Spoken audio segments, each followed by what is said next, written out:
Gadis barbar pilihan Ustadz tampan. Bab 093. Rafael menghela napas panjang. Aisyah ingin bertemu dengan kamu di taman kota hari ini. Sebenarnya dia ingin bertemu langsung di pesantrenmu, tapi dia tidak memiliki keberanian datang ke tempat ini. Sekarang kakakmu ada di taman kota sedang menunggu. Kamu serius? Yulia menatap langit yang nampak mendung. Sebentar lagi pasti hujan turun. Ia seketika mencemaskan kakaknya takut demam karena kakaknya itu memiliki tubuh lemah. Tidak sekuat dirinya. Iya Yulia. Saat saya menuju pesantren, saya sempat menepi di taman kota tadi kebetulan ketemu dengan Aisyah. Saya bilang mau ke pesantren kamu, terus Aisyah tiba-tiba minta saya buat suruh kamu ke sana. Yulia mengangguk percaya sekarang. Aku akan ketemu dengan Kak Aish. Nanti aku harus izin dulu ke pengurus pesantren. Makasih infonya. Rafael mengangguk sambil tersenyum tipis. Insya Allah minggu ini saya akan melamar kakak kamu. Doa ya calon adik ipar semoga lamaran saya diterima. Yulia tertawa kecil. Awas loh ditolak lagi.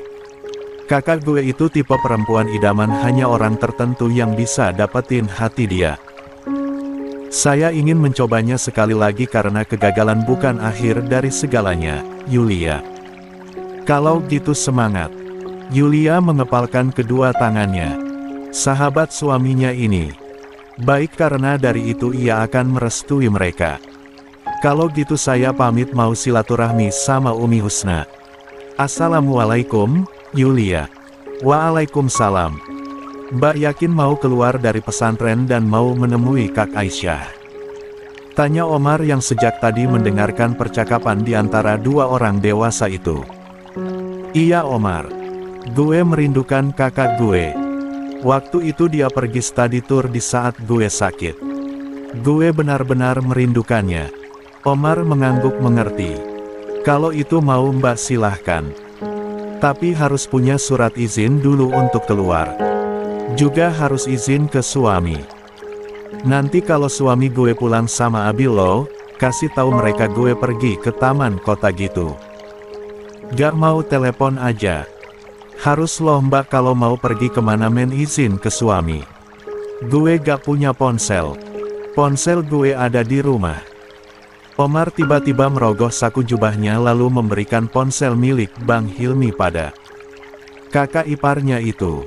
Ini ponsel pakai aja. Punya Bang Hilmi ini bukan punya Omar.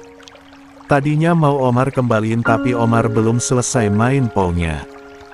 Mata Yulia berbinar. Dia mengambil ponsel berlogo Apple itu lalu mulai mencari nama kontak suaminya. Bibirnya tertawa geli saat nama kontak suaminya kakak iparnya tulis adik dinginku di sana. Yulia mulai menghubungi kontak suaminya tapi tidak aktif ternyata. Ia akhirnya mengirimkan pesan jika ia akan pergi ke taman kota untuk menemui kakaknya. Adik dinginku, Assalamualaikum Mas Ubi, ini aku istrimu. Mau minta izin kalau hari ini aku mau pergi ke taman kota soalnya mau ketemu Kak Aisyah. Udah Omar. Makasih banyak ya. Siap Mbak. Kini Yulia telah berganti pakaian. Dia hanya memakai rok dan baju panjang dengan kerudung senada dengan roknya. Mulai berjalan dengan menatap sekitar taman kota yang hanya dikunjungi oleh beberapa orang yang bisa dihitung dengan jari saja hari ini. Taman kota akan ramai ketika malam minggu atau pagi di hari minggunya. Hari-hari biasa akan sedikit seperti sekarang ini. Kak Aisyah. Teriak Yulia melambaikan tangannya le arah seorang perempuan yang memakai himar nafi tengah duduk di bawah pohon besar. Masya Allah Yulia. Aisyah berlari mendekat lalu memeluk erat tubuh adiknya, bahkan dia mencium keningnya penuh sayang. Aku kangen kamu, Dek. Yulia terkekeh kecil lalu tersenyum lebar. Kita udah berapa minggu gak ketemu, aku juga kangen kakak. Kak Ais udah banyak berubah loh. Terakhir kali tatapan Kak Ais sendu, tapi sekarang ceria kayak kakak yang aku kenal. Aisyah memegang pipinya lalu senyum-senyum sendiri. Akhir-akhir ini hatinya bahagia entah kenapa. Mungkin karena terus memikirkan perlakuan unik Rafael padanya. Biasa aja dek. Ayo kita duduk. Aku benar-benar merindukanmu selama ini. Yulia dibawa oleh Aisyah untuk duduk di kursi panjang yang ada di taman bunga. Suasana seketika hening selama 2 menit. Sampai akhirnya Aisyah memegang kedua tangan adiknya lalu meremasnya dengan kuat. Maaf, sesal Aisyah dengan perasaan bersalah. Maafkan kakakmu ini Yulia karena baru meminta maaf sekarang. Aku tetap menjadi perempuan pengecut sampai akhir. Yulia menggeleng lalu menghapus air mata kakaknya dengan lembut. Aku udah bilang waktu itu, lupakan masalah yang sudah terjadi. Aku bahkan udah lupa apa kesalahan Kak Aish. Yulia, aku gak bohong, aku memang udah memaafkan kakak. Masa lalu kita berdua yang begitu bahagialah yang membuat ingatanku tentang luka terhapus. Kak Aish ingatkan dulu aku selalu nakal dan mengganggu. Kakak selalu memaafkan aku. Aku pun ingin menjadi orang pemaaf sama kayak kakak. Aku pernah dengar ceramah dari Bang Hilmi, kita sebagai manusia yang baik harus saling memaafkan. Allah aja maha pemaaf, kenapa hambanya tidak? Aisyah tidak tahu harus apa selain memeluk erat tubuh adik kesayangannya ini. Kesalahanku waktu itu gak sebanding dengan kesalahanmu di masa lalu Yulia. Aku hampir saja merenggut apa yang telah menjadi milik kamu. Hatimu pasti amat terluka saat itu. Apalagi bunda memberikan permintaan yang begitu sulit. Yulia lagi tersenyum lebar. Dia tidak menanggapi perkataan kakaknya dan malah balas memeluknya dengan erat. Aku sayang Kak Aish. Sayang bunda sama ayah juga. Kalau gak ada kalian, aku tidak mungkin bisa bertahan sejauh ini. Umiku meninggal saat usiaku 10 tahun. Kalian ada di saat aku butuh sosok pengganti umiku. Kesalahan yang kalian berikan padaku akan aku hapus karena aku menyayangi kalian. Sesayang apapun kamu pada kami, tolong jangan mudah memaafkan Yulia. Kamu harus peduli dengan rasa sakit di hatimu. Yulia menggeleng. Rasa sakit udah biasa untukmu Kak. Sedangkan kebahagiaan, sangat sulit untukku dapatkan. Aku akan berusaha melupakan rasa sakitku dan lebih mengutamakan kebahagiaanku. Obrolan kedua kakak beradik ini berlangsung selama 20 menit lamanya. Mata Yulia bengkak karena ikut menangis, begitu juga dengan Aisyah. Mereka berdua kini sudah baikan, bahkan menceritakan masa-masa kecil mereka dengan tawa yang tak pernah pudar. Kak Rafael mau lamar Kak Aish minggu ini. Kakak tolak atau terima nih? Goda Yulia mencolek dagu Aisyah membuat sang empu salah tingkah. Bahkan kini pipinya memerah. Seperti ia telah menyukai Rafael walaupun tidak sepenuhnya. Jangan goda aku, Yulia. Aku tidak akan memberikan jawaban apapun selain nanti jika Mas Rafael melamarku. Yulia cengar-cengir sendiri. Aku gak bisa menjamin Kak Rafael bisa membahagiakan kakak. Tapi tekad dan rasa cintanya sama kakak, aku yakin dia akan buat Kak Aish bahagia. Kalau ada pilihan mencintai atau dicintai, tentu aku akan pilih dicintai daripada mencintai. Karena apa? Jika kita mencintai seseorang belum tentu orang itu cinta sama kita. Sedangkan dicintai orang itu akan memperlakukan kita dengan tulus supaya kita bahagia. Seperti kamu dan Ustaz Ikram ya. Sekarang Aisyah yang menggoda adiknya. Dia sampai menggelitiki perutnya hingga Yulia tertawa kegelian. Kalau Mas Ubi maksudnya Mas Ikram itu aneh. Dia dengan kepribadiannya gak mudah aku tebak. Kadang bersikap manja, dingin, cuek, perhatian, egois, tukang ngambekan, dan juga kadang mesum orangnya. Aisyah menutup kedua telinganya saat adiknya menyebutkan sisi lain Ustaz Ikram yang terakhir. Jangan disebut juga atuh mesumnya Yulia. Gak papa biar semua orang tahu dia itu mesum Kak. Kepribadiannya akan berubah 190 derajat saat di rumah, apalagi saat malam hari nafsunya itu tinggi banget, keluhnya. Astagfirullahaladzim kamu ini Dek. Waktu malam dimana aku menyerahkan ke Aisyah tidak bisa mendengar apa yang Yulia katakan karena telinganya kembali ditutup. Sikap adiknya tidak berubah, dia selalu belak-belakan padanya. Padahal masalah seperti itu tidak boleh dibicarakan sekalipun pada keluarganya. Ah maafkan aku Kak. Aku salah, tak seharusnya aku menceritakan sisi lain Mas Ikram, pasti Kak Aish gak suka kan. Yulia meringis, ia lupa kakaknya memiliki perasaan suka pada suaminya. Rasa bersalah seketika muncul dalam hatinya. Sekarang alhamdulillah enggak kok.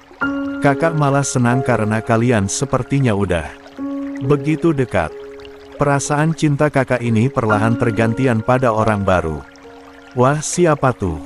Rafael ya.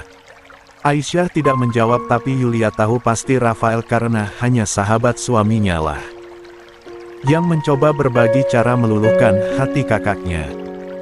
Ini udah sore, biar kakak antar kamu ke pesantren sekarang. Putus perempuan yang memakai himar nawi itu.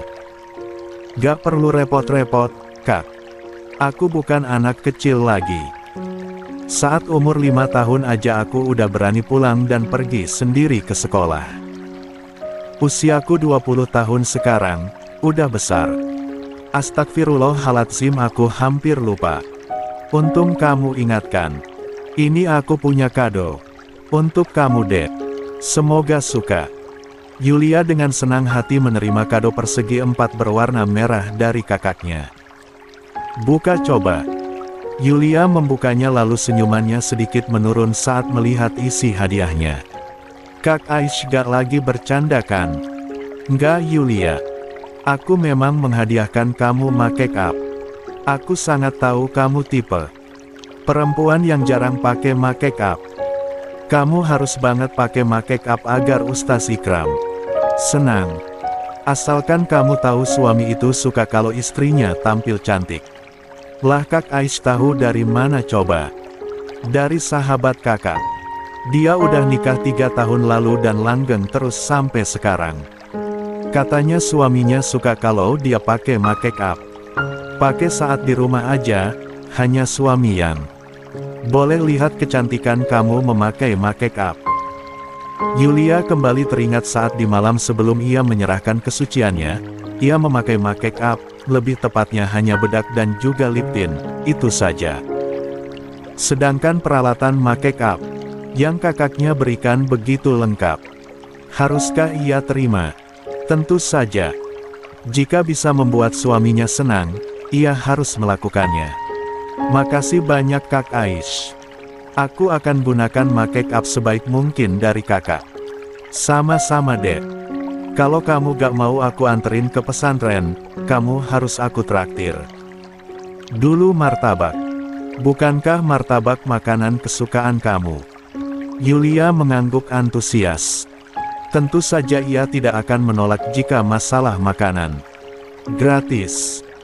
Setelah menyimpan kembali make up hadiah dari kakaknya ke dalam kotak, ia mulai bersiap-siap untuk pergi. Kedua perempuan yang memakai pakaian muslimah itu menyeberang jalan. Mereka sore hari ini begitu terlihat cantik. Beberapa pria yang tak sengaja melihat pun terpesona, namun tidak ada yang sanggup mendekat apalagi sekedar menyapa. Tentu alasannya karena pakaian yang kedua perempuan itu pakai. Mereka sadar perempuan yang berpakaian tertutup tidak mudah didekati, beda lagi jika perempuan itu memakai pakaian terbuka. Tentunya mereka bisa dengan mudah mendekatinya. Hanya berlaku pada pria yang menghormati dan menghargai perempuan. Berbeda dengan pria yang sudah hilang keimanan di hatinya. Pria seperti itu tidak memiliki rasa hormat apalagi menghargai perempuan. Contohnya seperti Arthur. Kini pria yang memakai jaket hitam dengan kaos putih lambang tengkorak, tak lupa celana robek-robek di kedua lututnya, sejak tadi mematai. Yulia juga kakaknya mulai mengikuti kemana mereka pergi. Sudah Arthur katakan sejak awal, dia akan terus mematai Yulia. Apalagi wilayah ini adalah wilayahnya. Ada banyak anggota geng motor yang memberitahukan keberadaan gadisnya. Memangnya Arthur tahu dari mana Yulia ada di taman kota? Tentunya dari anggotanya. Semua orang tahu siapa gadisnya. Ternyata lo memiliki kakak yang cantik, baby girl, gumam Arthur menyeringai. Tapi tenang saja, dibandingkan dengan lo, cantik kan lo. Lo itu tak tertandingi di hati gue. Yang jelas lo menyayangi kakak lo itu kan. Haruskah gue menyandranya nanti agar lo mendatangi gue lalu kembali menjadi Yulia yang gue kenal? Lihatlah ketika Yulia tertawa dengan mata cerianya bersama kakaknya itu, tanpa sadar membuat tubuh Arthur menegang. Dia merindukan tawa kekasihnya. Saat kekasihnya tertawa seperti itu, dia selalu gemas dan mencium bibirnya. Ia masih ingat bagaimana nikmatnya berciuman dengan Yulia, bahkan gadisnya itu membalas ciumannya. Oh shit, umpatnya saat merasakan bagian bawahnya menegang. Membayangkan tubuh indah Yulia, juga ciuman panasnya, bagaimana Arthur bisa melupakan kenangan indah itu. Gue semakin gak sabar menyentuh lo baby. It's okay kalau lo udah disentuh oleh Baji, Gan Ikram, gue gak peduli, yang terpenting gue bisa merasakan kenikmatan bersama lo. Setelah itu gue akan bawa lo pergi lalu hidup bersama-sama seperti impian yang lo inginkan dulu sama gue. Lah tidak salahkan. Ia hanya ingin mewujudkan impian yang Yulia inginkan dulu. Bersama dirinya. Menikah, memiliki anak dan bahagia bersama. Betapa baik dirinya ini. Taksi. Teriak Yulia melambaikan tangannya pada taksi yang melaju ke arahnya. Taksi itu berhenti membuat Yulia tersenyum lebar. Kak Aisyah cepat masuk. Bunda sama ayah pasti cemas kalau nanti Kak Aisyah pulang kesorean. Jarak dari taman kota ke rumah kan lumayan jauh daripada jarak aku ke pesantren. Enggak, kamu aja yang naik taksi. Kakak bisa kar. Jangan menolak, cepat masuk. Perempuan yang memegang tote bag berisikan make up juga martabak yang kakaknya berikan padanya itu mendorong punggung Aisyah agar masuk ke dalam taksi.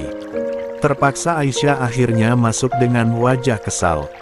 Kamu harus langsung ke pesantren ya Yulia. Jangan pergi kemana-mana. Yulia memberikan hormat lalu melambaikan tangannya. Hati-hati kakakku sayang. Taksi yang membawa kakaknya telah pergi, Yulia mulai menyeberang saat lampu lalu lintas berubah warna. Entah kapan lagi aku bisa keluar dari pesantren, tapi sore ini aku harus memanfaatkan waktu. Serunya. Aku akan pergi membeli sesuatu untuk Mas Ubi. Yulia sadar selama ini ia tidak pernah membelikan apapun pada suaminya. Padahal, suaminya selalu memberikannya hadiah. Contohnya seperti gelang yang tertulis namanya yang sekarang ini ia pakai. Ah, kenapa juga harus gerimis sih? Kesalnya saat merasakan tetesan hujan jatuh ke wajahnya. Astagfirullahaladzim, Yulia kamu gak boleh ngeluh. Hujan itu rahmat dari Allah. Dengan adanya hujan bumi yang kamu tempati akan subur. Makhluk di dunia ini butuh air. Yulia terus berjalan. Dia akan pergi ke toko muslimah membeli peci atau pakaian untuk suaminya. Yulia Aureta Nazira. Deh. Kedua mata bulat Yulia melotot.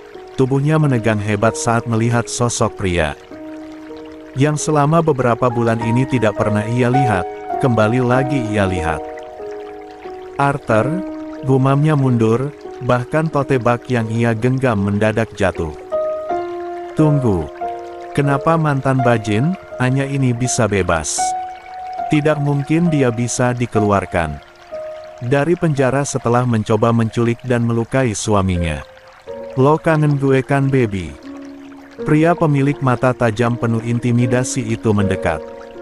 Walaupun pakaian lo tertutup, tapi lewat mata gue bisa lihat isi tubuh lo. Ah, membayangkannya saja membuat nafsu gue meningkat baby. Arthur adalah penggila seks, dia tidak bisa hidup tanpa perbuatan zina yang jelas diharamkan itu. Dia telah kecanduan melakukan saat masih sekolah menengah ke atas.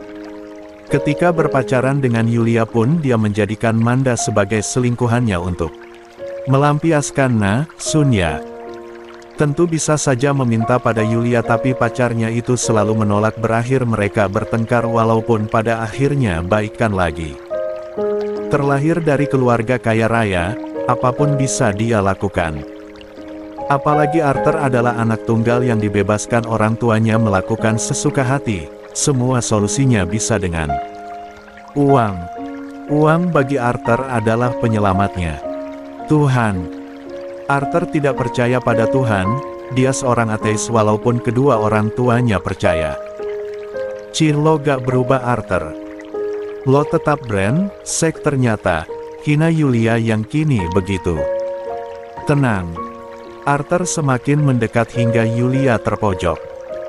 Ada beberapa orang yang melihat namun mereka tidak peduli, mereka lebih memperdulikan diri mereka sendiri yang takut akan hujan dan buat pakaian mahal mereka basah.